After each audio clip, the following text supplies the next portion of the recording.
Hi my dear students, today we are going to discuss about certain topics in solar pond and solar strips, okay. Many of these concepts actually we have explained, but I'll say what it is.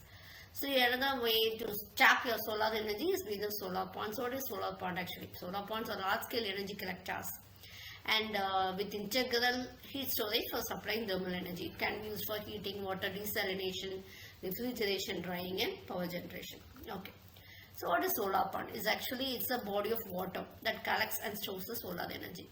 So this water will be warmed by the sun. Okay, it expands and rises, and when it is rising, what happens? The density is reducing. On the surface, water loses its heat to the air. How? By convection or evaporation, everything else. So the colder water will be moving down because of the high density. Okay, this is a natural convective circulation. And what happens? The design of solar pond will be reducing either convection or evaporation in order to store the heat collected. So the energy lost by your convection and evaporation will be reduced, and that heat will be collected in that particular pond. Okay.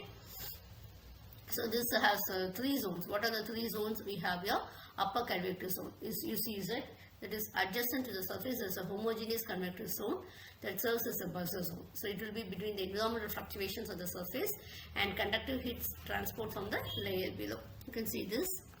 And next one you will have it as a intermediate gradient zone. So this will be serving as a non-convective zone.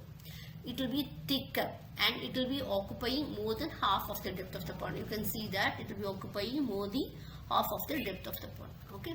And next one is your lower convective zone. That is the highest salt concentration zone, and it will be placed where the high temperature will be built up. Okay, it will be as thick as the middle convective zone.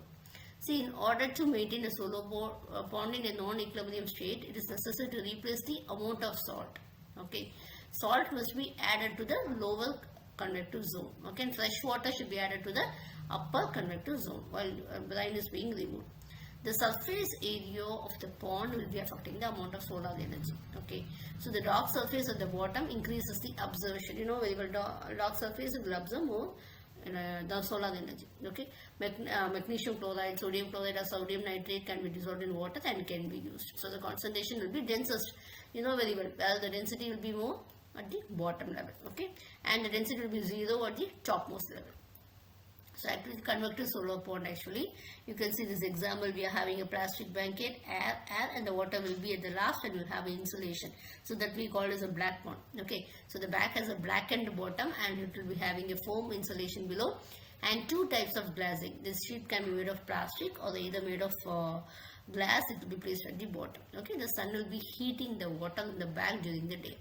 At night, what happened? The water bag will be, that's hot water, it will be pumped into a large heat storage tank so that the heat loss can be minimized. Okay,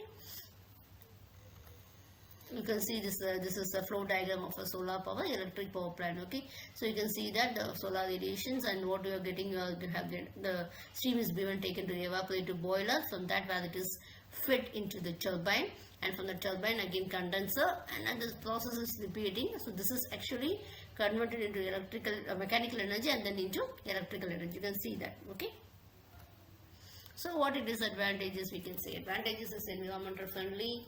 It can be used for many purposes, to generation of electricity, heating, etc. We don't need a separate collector. Okay, and the maintenance cost also will be low when compared with a thermal power plant or anything else. So what applications? Actually, the largest operating solar power plant is built in Israel. Okay, nearly it is occupying a space of 210,000 meters square. Okay, is again in Texas. We have the second one. This is some diagrams which you are able to see the solar pond. Okay, what is solar still? Solar still will be operates as a result of solar radiation penetrating its glass cover and heating the saline water in its central trough.